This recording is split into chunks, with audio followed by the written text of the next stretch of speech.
Good morning, hello. It is umbraCoffee episode 283, and I'm back after 3 weeks off, so I have no idea what's been going on. But I'm thrilled today to be joined by Steve. Hey, Steve. Hello. Hello. What have you been up to? I've not seen you since Code Garden. Yeah, so I've been a bit post Code Garden blues, I think. I've been trying to get a few ideas wrapped up and out as well over the last few weeks that we, kind of packages I've been meaning to release or I've I've got a half finished. Of those. Yeah, that's awesome. So I guess we can dive in. As I say, I don't know anything that's been going on. I came back on Tuesday this week, and it's been a busy few weeks, but it's been good. I think what I came back to was thrilling because it was the announcement of a new security advisory for Umbraco, which is never a nice thing to receive. But there is a security vulnerability in Umbraco 9+.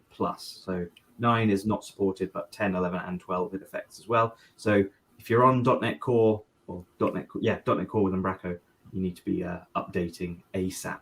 I guess it's not responsible to talk about what the exact issue is, but it's quite an interesting one if you fancy going and having a look on GitHub. It's like quite crazy that it was open as long as it was. Yeah, I did go in and try and have a nose around and see what it was, but it's always a pain. But nice if you're on cloud, it already updates. Well, indeed. So the issue affects the install process, and so if you've locked down your /umbraco or /install folder paths, then actually this isn't so much of an issue that's going to affect you. But if you're just running this in a simple environment on a server, you've probably not done that. And you can enable unattended installs, and it's no longer an issue. But effectively allows someone to, through the installer, log in as the super admin user, and just be fully logged into CMS, which is great. And the fix was relatively simple. It was deleting some code that didn't need to be there. But very interesting. And high fives to the team at UCAD, who seem to be the ones who reported this, and there's a big team of people that have worked on it. I was also gonna. Have we got the GitHub link here? Yeah. So this is the first time Umbraco, as far as I know, has used the security tab in GitHub, which is really cool. So people would have received Dependabot notifications to say that this vulnerability exists. I think I saw Aaron Sadler complaining that he was getting a notification for every project yesterday. I've got loads of packages which have Umbraco CMS in them, because and they've just had hundreds of. Indeed. So but it's great to see them actually leveraging this feature, because then it gets pushed out to people that wouldn't be aware, and it is a high severity issue. So if you haven't patched already, go get patching. Yesterday was a patch day for a lot of people. I don't know about you, but going around a lot of sites. If you're on cloud, it's not an issue. If you've locked down /install and /umbraco, it's less of an issue. Still an issue if you're allowed to access those things. But patch anyway. There's no harm, right? And if you can't patch for whatever reason, the best thing to do is go in now and just turn on unattended installs and then patch later. But get patching, I think, is the summary here. Nice. Yeah, it's been a while. I say it's been a while. We did have a vulnerability, didn't we, in Umbraco fairly recently? Was it 8 though? Yeah, we haven't had. I don't feel like we've had a patch day for a while. So I might have jinxed it, because I was saying this maybe at Code Garden, it's been quite stable. We've not had big issues for a while. Sorry, but we're not up to WordPress levels, so it's. Oh no, we're not. No, definitely.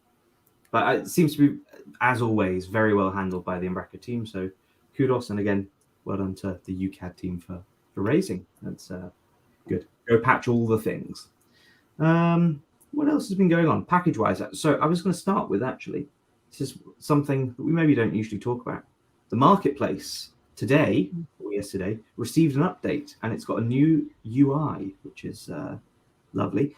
This is I think in preparation for the new UI that's coming out on umbraco.com sometime in August, they said. I think August. But yeah, it's a little bit more bold, some more graphics, quite nice and interesting. Maybe a bit better. It explains a bit better of what it's actually for and what it does.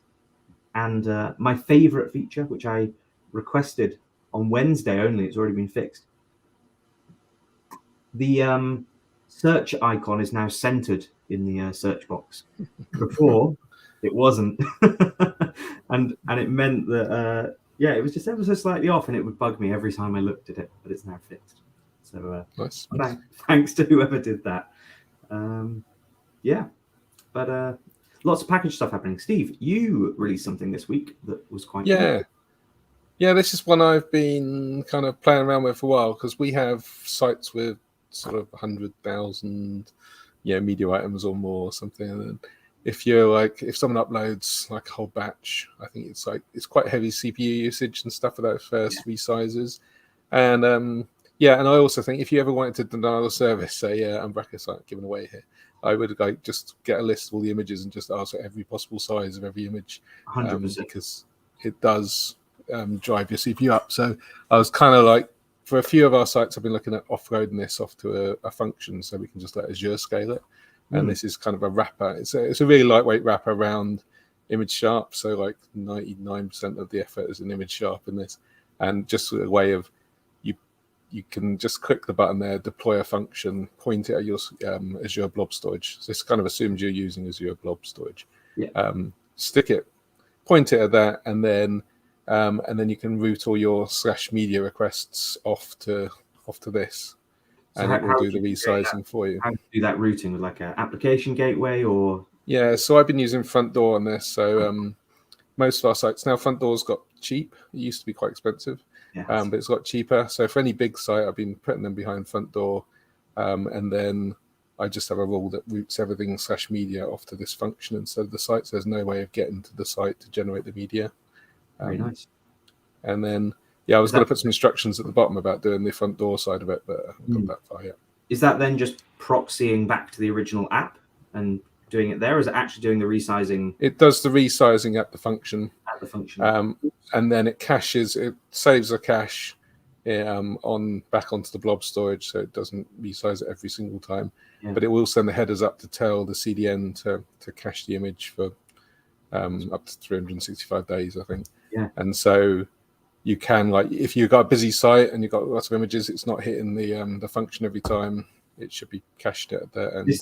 This is probably one of the most common scaling problems we see. We've got a bunch of sites that are really image heavy or even video heavy, and serving those off of the server when you're trying to serve content, and you've got the Umbraco cache as well. Like, we just end up burning through resources on servers, and it's not a thing that scales too well either. Like, you end up scaling out massively for doing relatively little work. So this seems like an awesome solution. And functions will just scale. It's up to Azure to figure out how to scale them. They should just scale like indefinitely. Are you putting this on a consumption plan, or are you putting it within an app service plan alongside your web app? So I've been doing it on a consumption plan. Sites are very busy. Azure, it's not very transparent how Azure does everything, but like it seems to have like an instance that's just running if you're quite busy. If you've got like rarely get images hit, then it will kind of spin up and take a little while to get going. But most of our sites are not like that, so they're busy enough to always have some sort of instance running. Yeah, that's awesome. So something else I noticed on here, which I think is equally cool, this deploy to Azure button. So can you click that and it will literally go and create? If you click that, it will create a storage, application insights for it, and the function. With a consumption plan. It's a Linux one, so it's quite low end. And then and you just have to put in those three properties which are there. And that's really awesome. So trying to get into my ARM templates, but all fairly new to them. Like I always build it myself, but now I'm kind of That's very, very cool. And I guess this isn't Umbraco specific either. It's like this could be any images. Very nice. Warren's asking a question in the chat. Is it possible to make the function stay alive so it's always available? Yeah, so if you do it, don't do it as a consumption plan. If you do it as a proper app service, then you'll pay more because you pay, instead of paying per function run, you pay for the app service, but then it will be permanently around. So app service plan, to be clear there. So it's you can run other stuff inside the plan. So you can have the function and the app serve your web app running at the same time. I'm trying to avoid that because we're trying to get away from the CPU load off the server, and then you're still running it essentially in the same server. But to be fair though, even the cold boot time of functions is milliseconds now, especially for something lightweight like this. It's not. Yeah, and it's a Linux one, and it's really fast. I found the start times of this. So. And I think you've alluded to it in the README here, but you whack a CDN or something in front of this anyway, so it shouldn't be a big issue. Very nice. Yeah, I found like the one downside. I think I'm working on this is it's like the first image hit is always a bit slow anyway, like on the first resize, but it seems a bit slower than the website, which is running all the time. So so I'm going to try and work that. Once you've got the cache version, it's not too bad, but it's still a little bit slower than the site one. I think the image sharp caching was better, but there's something weird about functions are just different enough that you can't just deploy your code directly. The same like middleware layers don't exist and stuff. So it's just I've had to kind of wrap all that stuff in a weird layer, and I think there's a better way of doing it. You could just deploy image sharp into an app service and just doing image resizing, and it would work. But then you don't get the consumptionless kind of model. So and with the consumption model, I think the first 200,000 requests are free or something as well. So it's I mean, functions are ridiculously cheap, I think, as hosting goes. So that's awesome. You mentioned image sharp, so it's obviously depending on image sharp. Now maybe people don't realize because we have an indirect dependency on image sharp and umbraco, but image sharp is licensed, and we through a nice, I don't think it's a loophole, but an allowance in the license says if it's bundled as part of an open source project, you can then use it as a dependency without the license. So is that the same in this case? Because you've open sourced it, people could effectively deploy this for free without needing an image sharp license. That's my understanding. You're not I'm happy, like I'm not. And James South liked my tweet, so I'm taking that as a but I would recommend going and supporting image sharp because it doesn't, like, the one thing I love to see in image sharp is AVIF, but like adding those new formats is quite a big job to add every time there's a new format coming along and needed to get sort of mainstream adoption. I think Jevon and James were having a conversation on Twitter a few weeks ago about supporting some newer formats that are maybe experimental or not quite widely supported yet, but I can't remember what it was that James said he really wanted to support, and we're going to have like insanely fast and highly compressed images, which would be cool. I saw that Ronald in the chat, hey Ronald, has said as well that Umbraco, as of 12, actually sports some protections around your image. I guess DDoSing, as you said, Steve, to avoid that. So there's some stuff you can set up to actually protect requests. I think this has been needed for a while. Like, I mean, haven't seen it in the wild, like, so, but I kind of feel like sometimes I feel like the site's been DDoS if you're just asking for lots of images that are all new. It looks very similar, and I was kind of like, it's how I would DDoS an Umbraco site at the minute. So indeed. I also saw on Twitter there was some conversation. Someone raised that Cloudflare has like a image processing tool in there, doesn't it?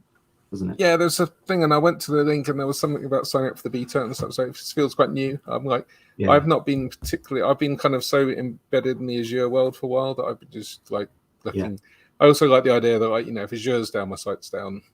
But if Azure and Cloudflare, one or the other, you kind of end up with like, you end up this sort of two dependencies. But I mean, they're both pretty stable. But like, you're kind of adding another dependency in there. So, but yeah, Cloudflare looks like a really good solution, and they got like AVIF and stuff, and they'll just do that really fast, and it's cheap as well. Amazing. Very cheap. So it was like $5 to process 100,000 images to crop them, and then $1 per 100,000 that you serve or something, which is very, very reasonable.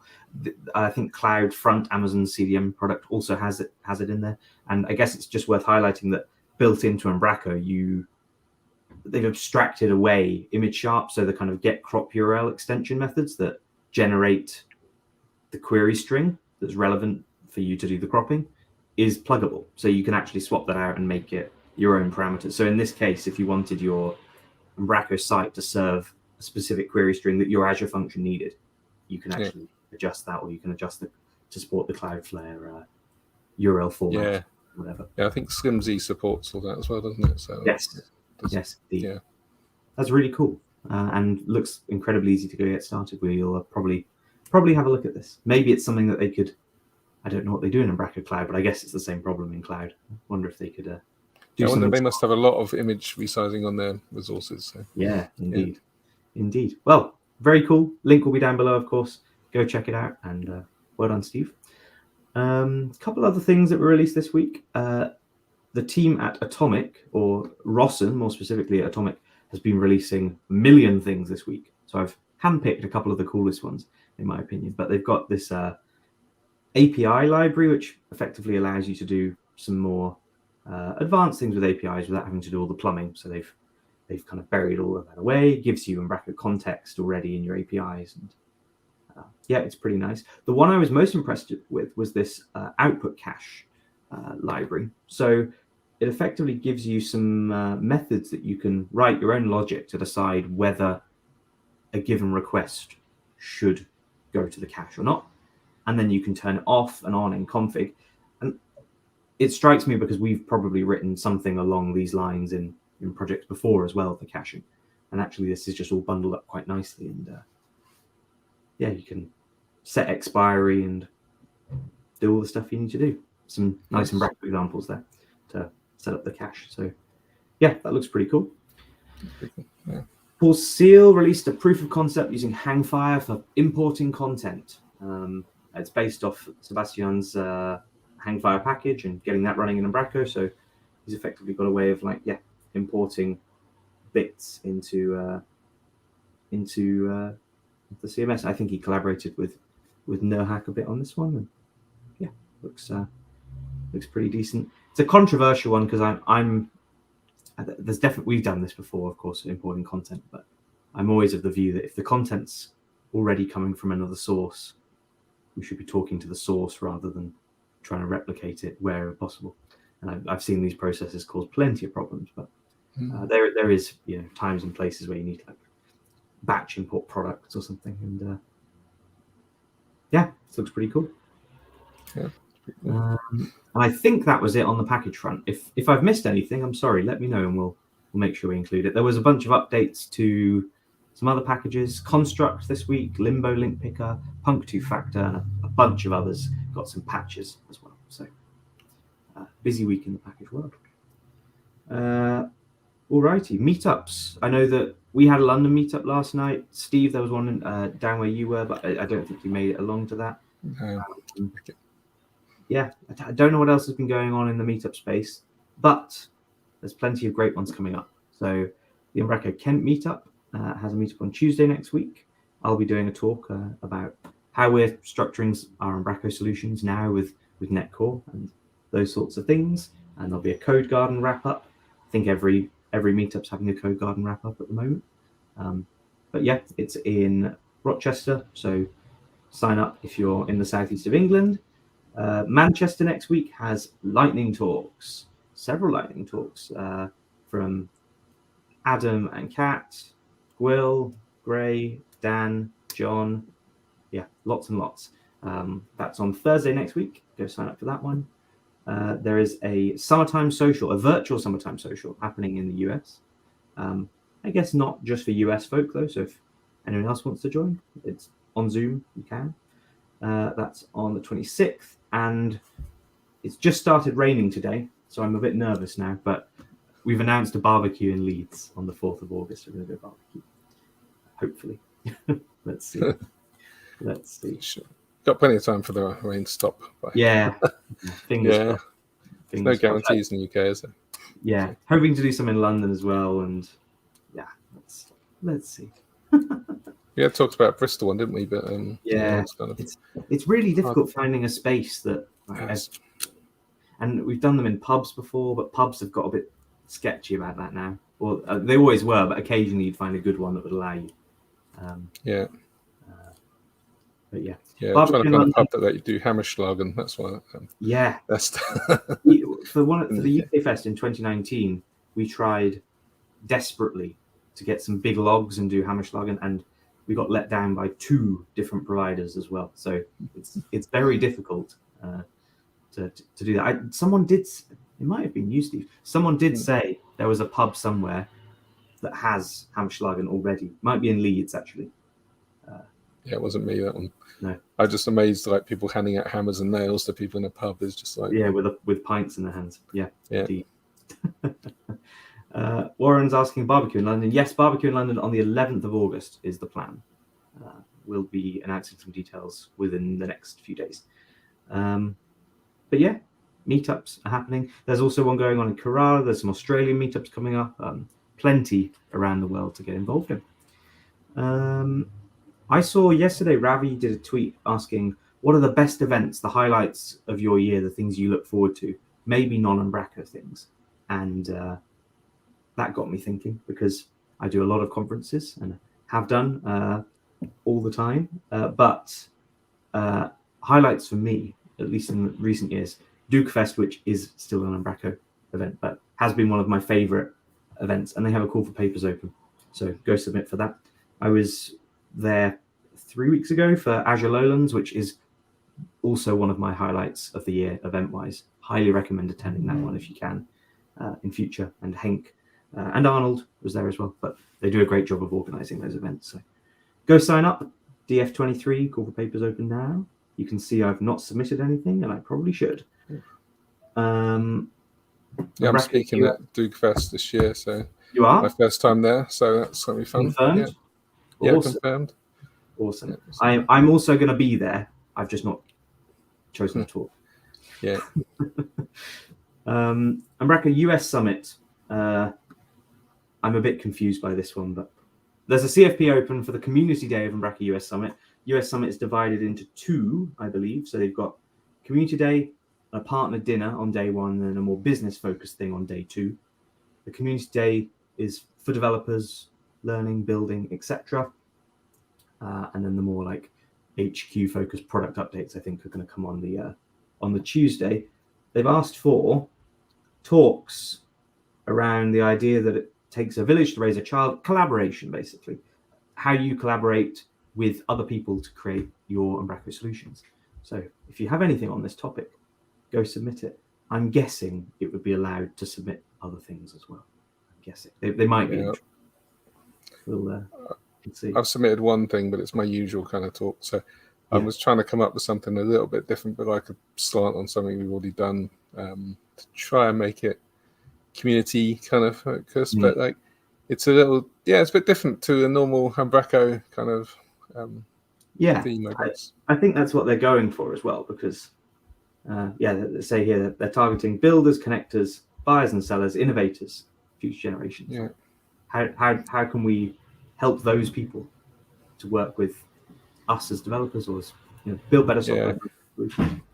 It's the US market is so different to the like UK and Europe stuff. I think it's sort of fallacious to assume that like it would be the same target for both markets. So. For sure. And to be fair, like as someone who's participated in over the past few years most of the Umbraco events that happen in the year, like festivals wise, it's all the same sort of stuff really, and having a bit of different content would be quite nice. So I'm intrigued to see what comes of this. We will see. It is October 2nd in Charlotte in the US. I'm guessing it'll be mostly US focused speakers, but it's always worth throwing your hat in there just in case. So 2 big CFPs. Go submit to those. So which is your favourite conference here? So someone who goes to most of them. It's a great question. I came away from Co-Garden feeling a bit down as I've said, and then I went to Azure Lowlands, and it made me very happy, that event. So of the events I've attended so far this year, I'm going to say Azure Lowlands was my favorite event. And I've done a lot of big events, like I did NDC twice this year, in fact, which were both also really good events. Very difficult to get into as a speaker or as an attendee, incredibly expensive. But I think as a balance of cost, experience, Azure Lowlands was my favorite. So highly recommend that. What about you? Do you have any non-Umbraco highlights? No, I think Co-Garden was like I don't get to go to as many as I used to. I'm trying to start spread out now, but like when having the young child, it was harder to be away for long periods of time. But now she's getting a bit bigger, I feel like I can go to a few more again. But yeah, I think like Co-Garden I really enjoyed. I was a bit more involved with a couple of the Thursday night planning and stuff, which was really fun. So I came away from that feeling really sort of buzzing from that year.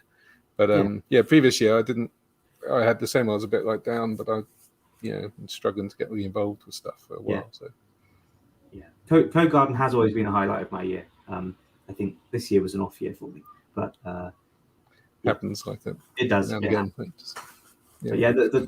I'm big fan of Azure Lowlands. Past 2 years I've been there. 3 years. Past 2 years has been really, really good.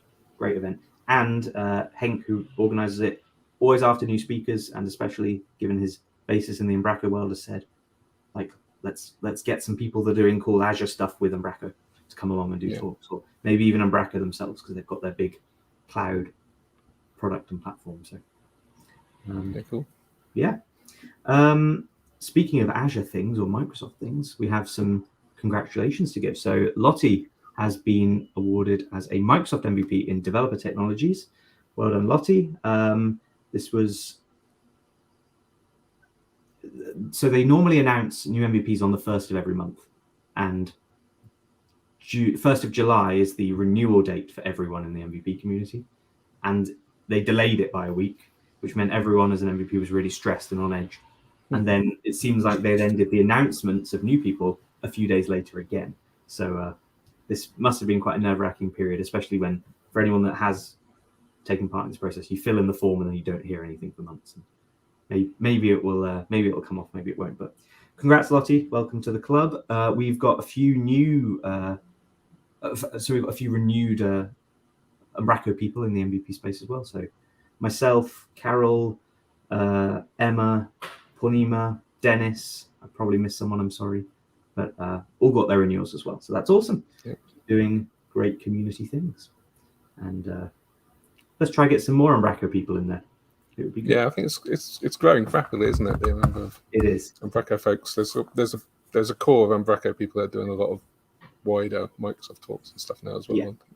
Yeah, and I've realized in recent months I'm actually enjoying doing the more Microsoft-y focused content, even within the Umbraco community. Like you did your debugging talk, Steve, at Spark and Co-Garden, which is excellent and not really Umbraco related at all, but still very relevant. And well, I think all Umbraco developers, well, not all, but most Umbraco developers are C# developers, so it's like stuff you can do and a lot of people are Azure users as well. So 100%. I came away from Co-Garden feeling I'd actually wish there was more .NET content, because there was a lot of JavaScript, and even though I did a JavaScript talk, like I'm not a JavaScript person, and I'm very much more at home in .NET. So I think we've probably got another year of a lot of JavaScript stuff at least. Probably it's going to get more and more, and then probably after the is it 14 now like release. After that one, there'll probably still be a lot of JavaScript stuff in the Umbraco community for probably another year, and then it will move on to. Yeah, quite possibly. Well, let's hope. Still more events coming up this year. We've got a UK Fest, a DK Fest, and some other things too. But plenty of time to get some Umbraco and .NET type content in there, in addition to all the JavaScript stuff. Couple final things. We had a new, so with the new release of Umbraco Commerce last week, Soren's hot out the gate and trying to see how do we migrate between the two, and I guess there's not really an official migration step necessarily, but Soren has created a nice script that will go and do all the renames and everything you need to do to get between vendor and Umbraco Commerce. So you can just run this API endpoint and it will go fix all the things, or sorry, run your site and it'll just fix all the things, which is lovely. Gotta say, Matt is so thorough because he's renamed all the tables now. I know there'll be a lot of products where it'll say vendor in there for years. Yeah, I know. Yeah. There was some people asking what's different between the two, and is it just a rename? But we all know that just a rename is like, is it? I've swapped out the logo and the package name, or I've actually renamed everything. Even Sitecore still has references to, I can't remember what it was previously called, but yeah, has all the previous namespaces and stuff in there. Heck, we've only just got rid of the lowercase Umbraco namespace in the core. So yeah. Final one, also from Rossen, who've mentioned twice today, a great article on Models Builder and how you could use that in an Umbraco package. So this is a big debate on my team, at least, of how we could like package up bits of functionality or bits of the CMS, not a whole site, but like a feature with its models. And so Rossen's been having a little look at how Models Builder works under the hood, and then how you could actually use that in a package or customize it to allow you to use it in a package. And this looks really cool. So well done, Rossen. Great resource people can go take a little look at. And yeah, that's it for the news this week. Or maybe I missed some stuff, but that's fine. In the chat, I was asking, is there a date for UK Fest yet? Do I want to announce it here? Yeah, sure. November 2nd and 3rd in London. Hackathon/workshops on the day before. 2-track event on the second day. Nice. Tickets will be £175. No VAT. Going on sale soon. Call for papers soon. Yeah, cool. There'll be some official announcement. In fact, I'll raise this now. I had a good discussion yesterday with a few people in the community about what we call this event. So we've had Umbraco together in 2021 and 22. And the idea of that was to give it a different name than UK Fest, because it wasn't UK Fest. It was a very different thing, like a big meetup. And then we had UK Fest in 2019 was the last one. But it's a fairly different event now, because different organizers is different priorities, perhaps. So what do we call the Umbraco conference, the other Umbraco conference that's not Spark in London? I'm still a big fan of the festival's name. I always wanted to do like a festival which is like festival style, like camping and stuff, like Umbraco like Copenhagen, the Umbraco Copenhagen Festival or something, under it all, like camping out there somewhere. Yeah, I've noticed that the festival name has sort of died out, and that's why I'm thinking about the name, because obviously Spark is an Umbraco event, but it's not a festival. Yeah. Doogfest, but they never call it Doogfest, they call it DF and then the year, so it's not ever using the word fest. And the Australian UDUF didn't say fest, it was Umbraco Down Under Festival, but didn't really use it. The Umbraco US Festival has gone, and it's now the US Summit. So I'm unsure. Yeah. We've thrown some ideas around internally that were not well received. So if anyone has any bright ideas, let me know. I was going to say Twitter poll, but Twitter's no longer the place to be. No, you've started up a Mastodon. Yeah, I wanted to do Mastodon. I just couldn't find. I was trying to work out which, because the most confusing thing about Mastodon, I think, is just trying to find a server that that you feel like you can fit in with, and like trying to work out which one's which and which one's like comfortable space. And I was like, well, there should be an Umbraco one, and then I could quite happily sit in there, and then all the local traffic would be just Umbraco chat. So, which is what I miss from Twitter. Twitter's gone all. My whole feed is now alt-right, kind of crazy Trump supporting weirdos. So I was kind of like, if I do that, if I start an Umbraco one, then we can have an Umbraco community that is kind of nice on our server. So I was trying that out. I've heard that it's growing. How many members do you have now? I think we have 25 or so users on the. They're actually directly on the server, and then there's a bunch of Umbraco people that were already there, so on different servers, so they're sort of around. But like, yeah, the actual Umbraco community.social, which is the name of the server, that's kind of building up, and we're getting there's people hiding away from Twitter now and moving over. So if we can get, so I think it's getting to that critical mass where it actually becomes like somewhere you check before you check Twitter would be the trick. Good. But it's kind of a bit sad about how everything's sort of spreading out, like so. Like because like Twitter's become quite toxic, kind of moving away, but like you could quite easily everyone just disappear off into different ones and you don't have that same chat. It's a bit same with Discordy, but like when the Slack went, not naming any names, they moved to Discord. So it's kind of like, so I now have Slack, Discord, Twitter, Mastodon, like, all the things. A bit too much, So I'll work out which ones are the right answers. I joined Blue Sky a little while ago, and there's absolutely no one on there because it's like a closed preview right now. But I guess maybe it's only a matter of time before there's an Umbraco community on Threads or any of these other apps. Like they're popping up out of everywhere, aren't they? All these apps. Like. They have talked about like Threads being part of the Fediverse with Mastodon and stuff. So if that happens, maybe then it will. Because Threads is a bit more mainstream, and I think like Mastodon's probably a bit more nerdy, techie kind of folks. So I would say so. Well, that's cool. We'll make sure there's a link down below to the Mastodon if anyone wants to go check that out. But yeah, otherwise that was it for the news this week. If I missed anything, let me know, and I can make sure I add a link below. But otherwise, we'll see you next Friday. Make sure you like and subscribe because we've done very well at bullying people at Code Garden into subscribing, and we're only 70 people away from 1,000, which would be lovely to hit this year. So we're going to keep harassing people until we get there. Please subscribe, share with your teams, tell them to. Create new Google accounts and subscribe to them. All that. Pets, all kinds of things. You need to get to 1,000 to monetize as well, don't you, or something on Twitter? There's several metrics to monetize, and one of them is watch hours.